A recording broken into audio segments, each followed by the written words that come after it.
Will not do enough damage. Alex Ish actually left with Destiny in mid. He still has it. Or no, he does not have it yet. They're going to go ahead and clean up this kill by themselves. A very nice job there by Diamond and crew to pick up those kills. Darian right there. Olaf Axe coming in. Will he be able to taunt over the wall? Almost goes for the kill. Aurelia getting a little bit of health back with that Blade Surge and attack, so she's going to keep herself alive in that situation. And as I was just about to say, you know, with the builds that Graves has to Kog'Maw right now, if you were to switch those, Kog'Maw would still be able to output a lot of damage onto Graves. Being that less expensive champion, you know, he can really build the Zeal and still get the damage from his W with a few Doran's Blades. But now with that Infinity Edge, that passive attack speed from the Q, Kog'Maw is going to start shredding down that percentage health on his W. Going to be huge damage coming from there, as well as the Lich Bane on TF, who just grabbed the needlessly large rod. Alex Ish is more than happy to Destiny into any of these fights. Yeah, but we're seeing an early Dragon attempt, and then Diamond says, actually, I'm going to back off right now. I want to just get around to my team. Quite close. A little bit of acrobatics, but now Absolute Legends are going for an attempt on this Dragon, and Moscow 5 are not very close to try this. Now, their ultimates are up, though. Twisted Fate and Shen can both show up in time. A lot of movement speed here for Alex. They're going to go in, and they will not get the Baron steal. Absolute Legends will have it, and here comes the pressure. Alex trying to get the kill onto this Karthus, but he is not liking how this fight is turning out. He's trying to run away, trying to get away as fast as possible. Diamond's going to put on the shield. They're still trying to escape. Karthus actually still in the back lines, and there's the first kill being picked up, and a second kill being picked up. A double kill for this Shen. Aurelia tries to catch one up for himself, but this is not looking good. The ult comes off, and he's going to teleport into the back lines, and a double kill for Twisted Fate. Oh, my God. Absolutely great aim. And Moscow 5, that looked scary, but they picked up 5 for 0. 5 for 0 in a very scary situation. That was some amazing play. Gozu Beber broke, Alex Ish broke the game. That was just too good. So an amazing job there. And as I just said before, Alex Ish able to position himself amazingly with that Destiny. One wild card, gave him a double kill there. And that fight would have went completely different had Karthus not used his Requiem to not get any kills just the fight before. It was kind of just a deterrent to try and save Taric down bottom lane, but Taric was going to go down anyways. In that fight, look how much health they have. You would have gotten Alex Ish down as well as Diamond. That's a fight win right there. You would have had both live behind the turret. Requiem was necessary in that fight and was used unnecessarily previously just a few seconds before. That was really unfortunate for Absolute Legends. It did help them get the kill on to Shen earlier. When Aurelia and Lee Sin, Aurelia and Olaf, there it is, had that 2 versus 1 against Shen. They did pick up that kill. He didn't die fast enough for Karthus to pick up an assist off of that. But yeah, so it was a little bit helpful there. But that is one of the downsides of that Karthus. He has a big global presence, absolutely. But like all global ultimates, the cooldowns are very, very long. It's more than 2 minutes at early ranks. It kind of scales down to maybe about 120 seconds at the end there. And so if you're Moscow 5, or if Dragon happens to spawn in time, the quicker you can get into those fights, the quicker you can recoup after a Karthus ultimate if it doesn't set you back too far. That's very, very important. You're fighting a champion with one of his key tools still on cooldown. And that's what Moscow 5 ended up doing. Now, I don't think it was necessarily on purpose to say, hey, guys, we should fight because Karthus ult is down, but it is a drawback that Absolute Legends had to know on their own end. They said, hey, guys, Karthus ult is down. It's going to be a little bit scary. Our big cooldown ultimate is not ready yet. This fight's going to be a bit harder than it normally is. Yeah, they were able to get in there, and they did a ton of front-end damage, and they pushed everybody out. But I think Moscow 5 actually realized somebody must have said, guys, they're not working with Requiem right now. We can get back into this fight. And it's at that point when your cooldowns come back up and somebody has the sliver of health and you know they're the target, you can kind of mitigate that and say, probably get out of here a sliver of health. Let's go for this. And, it worked out for him. So let's see. We're going to have the players coming through. It actually does seem that we do have a small computer issue on Gozu Pepper. His computer overheated a bit, so we might swap him out for a new box. But, of course, the game is still secure. And 13-4 into the game and 8,000 gold in the lead. Moscow 5 do look like they're going to be in the driver's seat. And with the game paused, once he gets back in, he's really not going to miss any time. He's just kind of walking with his team. Blood boil on a friend. Shouldn't be too big of a drawback. But, of course, we have us here in front of you, in front of a camera. Hi, Dreamhack. How you guys doing at Dreamhack, by the way? And, guys, if you like Joe Miller and D-Man, don't forget to check them out here in the second row. Yep, they're wearing their tank only and support only shirts. They are happy to sign autographs and take pictures Oh, yeah, man. You know, we live for this, of course. It's fun being in public and having a lot of people come say hi. You guys are awesome. You know, thank you very much for coming out. For sure. You know, for the games as well as, you know, for everything. You guys are absolutely great. We're here because of them. Pretty much, yeah. Right. So thank you. If you guys didn't love esports, we wouldn't have esports. So yeah. You guys at home, you guys in the audience in front of me, I'm kind of pointing to the camera and then everyone behind the camera. So, you know, everyone in general, you know, you guys really make this happen. And, you know, we very much appreciate that you guys are part of this because you are the reason this succeeds. So thank you very much. Oh, yeah.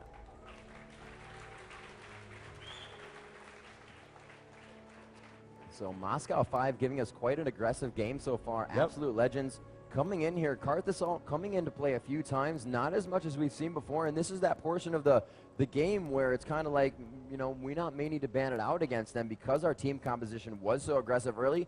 Karthus isn't being able to do what he did in other games. He is really being a zombie Karthus this game, trying to get himself into the fight and then waiting to die to throw off that ultimate and hopefully not frogging it. Yeah, of course. And you know, right now, though, that it is still, of course, on cooldown, so we can't make that mistake just yet. By the time he respawns, it will probably be back up for him. Yep. So now it looks like this late game is looking really good for Moscow 5. That Kog'Maw, 2-1-7 right now, 175 minions. And, you know, he's done well in lane, and he's doing well overall. And actually, we are now unpausing, so it looks like our game is going to be back underway here. And Moscow 5, like we saw last time, going for the attempted Baron. Yeah, they do have a lot of damage coming out here. It looks like, yeah, they are going to chunk this down, especially with Kog'Maw just on that W. The percentage health of Baron is going to drop. They have the Infinity Edge and the Lich Bane hits from Alex coming in as well. You can see him just throwing out any card that he wants, blue, yellow, red, just trying to get that damage down. They still have 2 down on Absolute Legends side, so this Baron is going to be very nice for M5 with the lead that they currently hold. Alex picking up a few more gold here. It is 179 equal CS between Genja and Alex, or no, between him and Darian. Very nice job. Alex at 226, highest CS in the game.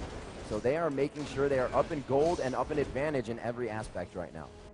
Yeah, they're going to cement this advantage right now. I think they're trying to shove the minions down so that, and we've seen this a couple times actually, when one team recalls, the other team immediately counter pushes and tries to take out a turret because you're going to have a minion wave advantage. You know the entire team is back at their base. It's a great time. And we've seen that so many times where, you know, Team A will win a team fight, and within 30 seconds, Team B kills the turret because Team A was low and recalled. Yep. And so Moscow 5 are trying to shove all these waves down. You can see, you know, Alex was just top lane, shoved all those minions, then recalled.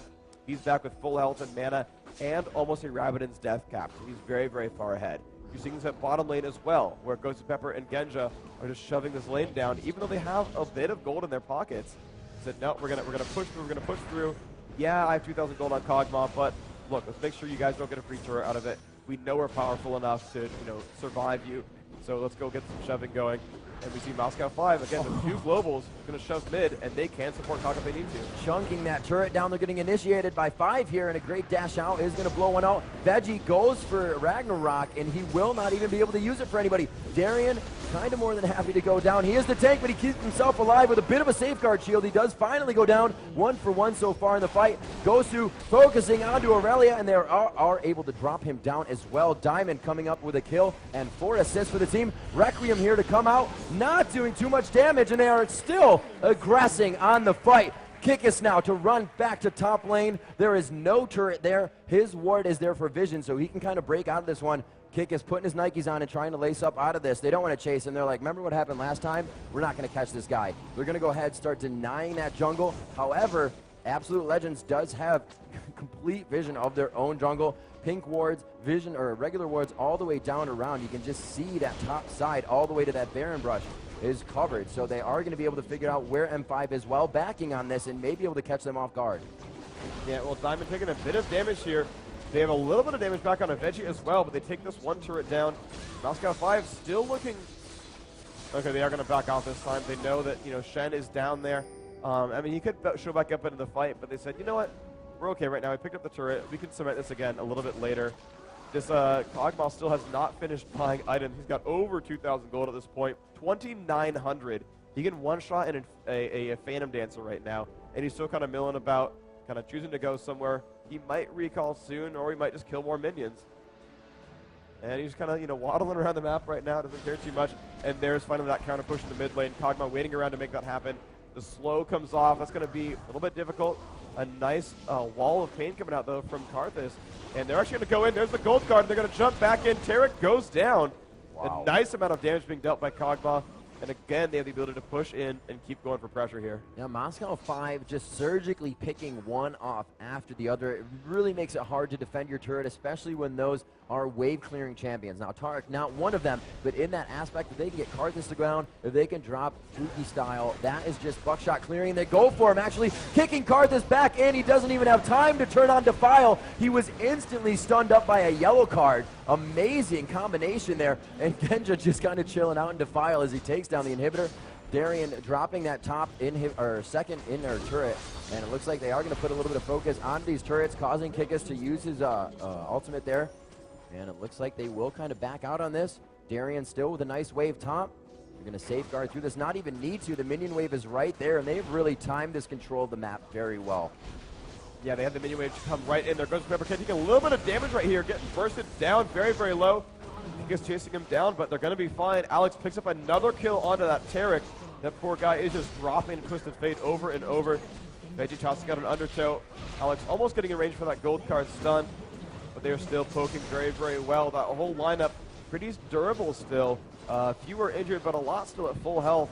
Moscow 5 going for another turret shot right now. Darian taking a bit of pain, but they're still looking pretty all right so far. Yeah, that's not good for Absolute Legends. Moscow 5 able to take one of their Nexus turrets right in front of their face. Kikis again on the run. He's just doing that all game. We're looking at the items here. Still no finished Infinity Edge for Graves. A little bit low on gold. 10,800 gold for Kog'Maw. 7,300 gold for Graves. You can see the difference there. Genja doing very good. That bottom lane was just so aggressive. And even as you said, Freak, in the beginning as you were talking to the other players, that Kog'Maw and Nunu is the counter to Graves Tarek.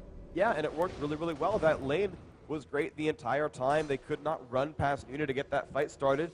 And the only way they have to stop a Nunu ultimate, that absolute zero, is with Tarek's stun, with that dazzle. And so unless he chooses to wait for it and kind of, you know, the only reason you really pick Tarek in lane is because he has a guaranteed stun. Right. He's the aggressive support where you lead with a stun, you get to shatter in there. I shouldn't say the only reason for the stun. You pick him to be an aggressive player, and it's his entire suite of abilities that allows him to be so aggressive. Pick him for the gems. And well, yeah, of course, you know, because he's fabulous and all that. But you know, the real difficulty here is that, you know, if you have to save one of the major parts of your kit to shut down one of the other champions, that other guy succeeded basically. Yep. And Genja here now being given that that golem buff. He's got even more mana to spend.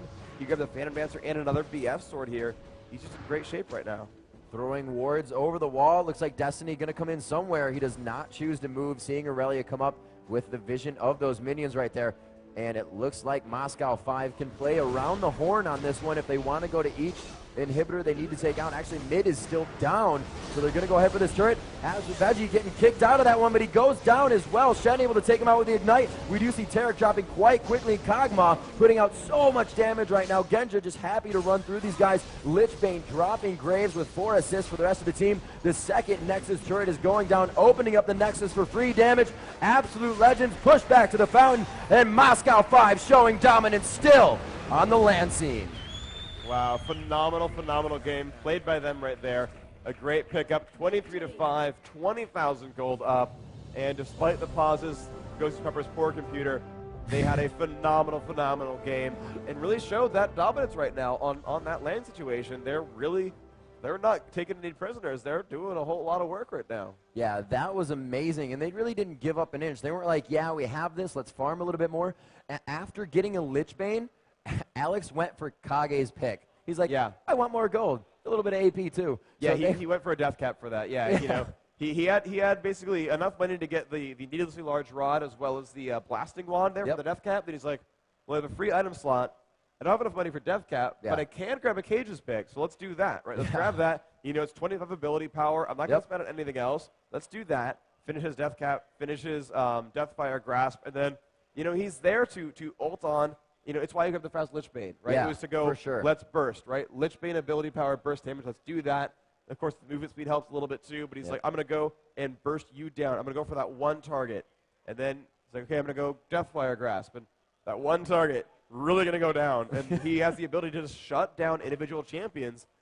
It worked really, really, really well. And I know that Twisted Fate is one of Alex's favorite champions.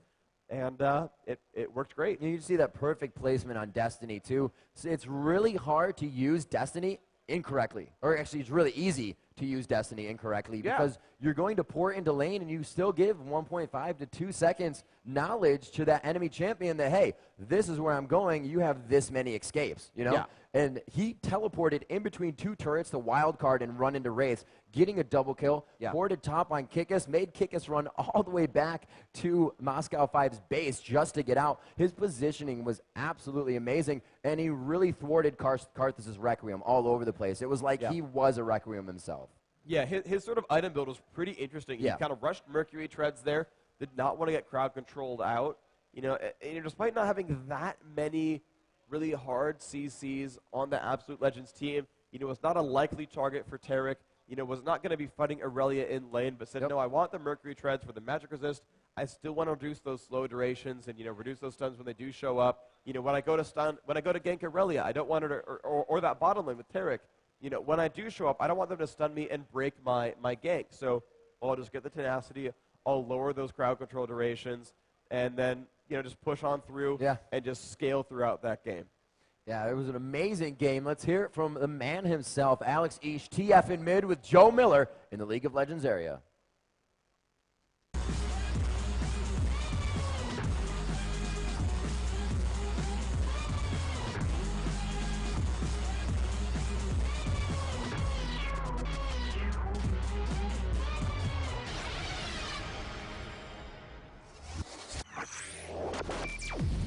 So joining me here in the player area is none other than Alex Ish. First of all, Alex, congratulations on the first win.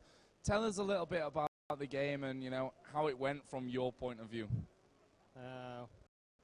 Game wasn't that hard. I mean, we gave enemies pretty strong pick, but the first gank at top, like Olaf was totally shut down after first blood, and Aurelia was pretty shut down too, so Shen got a lot of advantage. And then we got a lot of globals, so we could therefore just jumping all over the map, and we just took objectives and dominating whole game long. So this is the first time we've talked to you this tournament on the stream.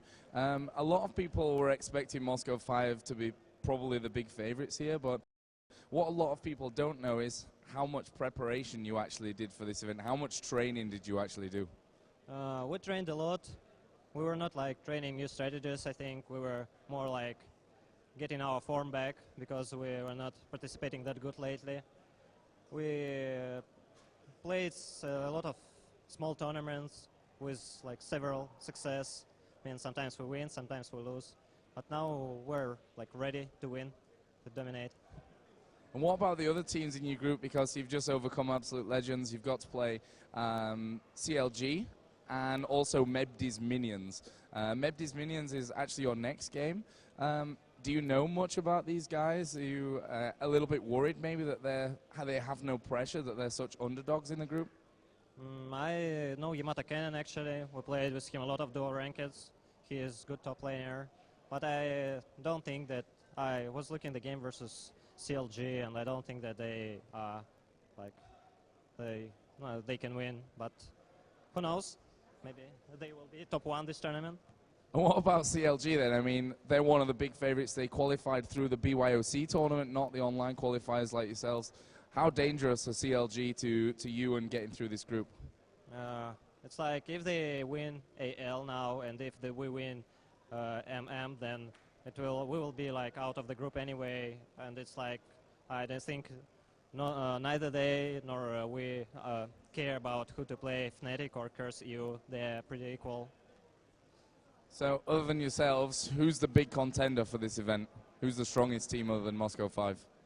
I mean, all 4 teams are good that I pronounced. Curse EU, Fnatic, CLGU, and we.